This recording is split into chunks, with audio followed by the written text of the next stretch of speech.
Kamu merasa hidup mengecewakanmu. Orang-orang berubah. Kesempatan hilang. Usaha tidak dihargai. Cinta tidak dibalas. Dan perlahan, kamu mulai berkata dalam hati, "Kenapa hidup tidak adil padaku?" Tapi pernahkah kamu berhenti sejenak dan bertanya, apakah benar hidup yang mengecewakanmu atau harapanmu yang terlalu tinggi terhadap sesuatu yang tidak pernah bisa kamu kendalikan? Epictetus pernah berkata, ada hal-hal yang berada dalam kendali kita dan ada yang tidak. Kalimat sederhana, tapi jika kamu benar-benar memahaminya, hidupmu akan berubah total. 1.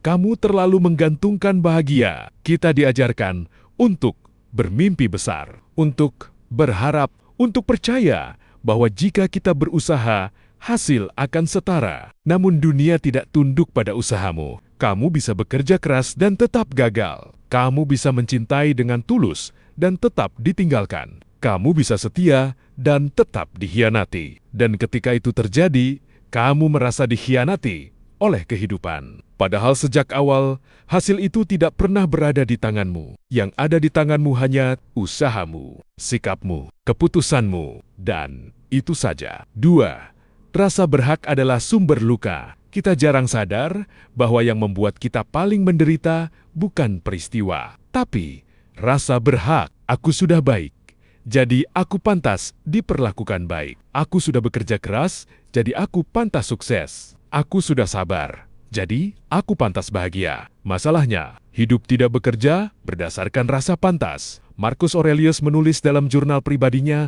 "Terimalah apa yang terjadi padamu, karena itu telah dipilih oleh alam untukmu." Bukan berarti pasrah, tapi berhenti melawan kenyataan. Karena setiap kali kamu berkata, ini tidak seharusnya terjadi, kamu sedang berperang dengan sesuatu yang sudah terjadi, dan perang itu pasti kalah. 3.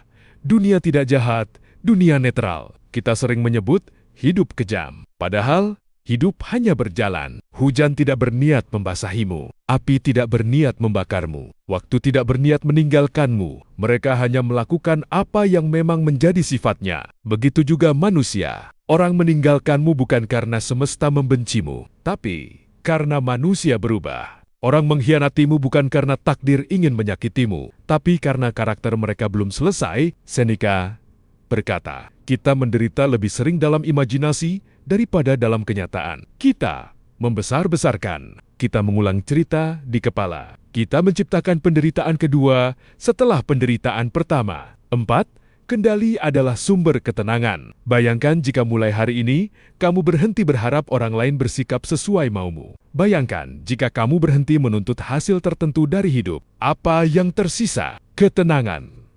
Ketenangan. Karena kamu tidak lagi menggantungkan kedamaian pada sesuatu yang rapuh. Stoikisme tidak mengajarkan kamu menjadi dingin. Ia mengajarkan kamu menjadi stabil.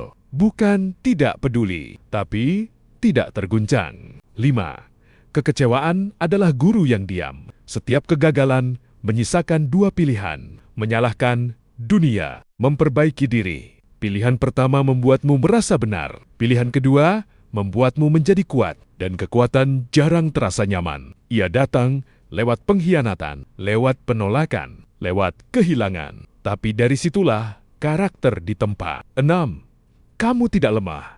Kamu hanya terikat. Yang membuatmu rapuh bukan karena kamu lemah, tapi karena kamu terikat. Terikat pada ekspektasi, terikat pada validasi, terikat pada pengakuan. Ketika semua itu dilepaskan, yang tersisa hanyalah dirimu. Dan itu cukup. Mungkin hidup memang tidak akan pernah berjalan sesuai rencanamu. Mungkin orang yang kamu percayai akan mengecewakanmu lagi. Mungkin usahamu tidak selalu berbuah manis, tapi kamu selalu punya satu hal yang tidak bisa dirampas siapapun. Pilihan sikapmu, dan disitulah letak kebebasan. Dunia tidak berutang apapun padamu. Orang lain tidak berutang kebahagiaan padamu. Keadaan tidak berutang keadilan padamu. Tapi kamu berutang pada dirimu sendiri untuk tetap bermartabat, tetap tenang, tetap kuat, tetap bertindak benar, bahkan ketika dunia tidak melakukannya. Karena pada akhirnya, bukan apa yang terjadi padamu yang menentukan kualitas hidupmu, tapi bagaimana kamu menanggapinya.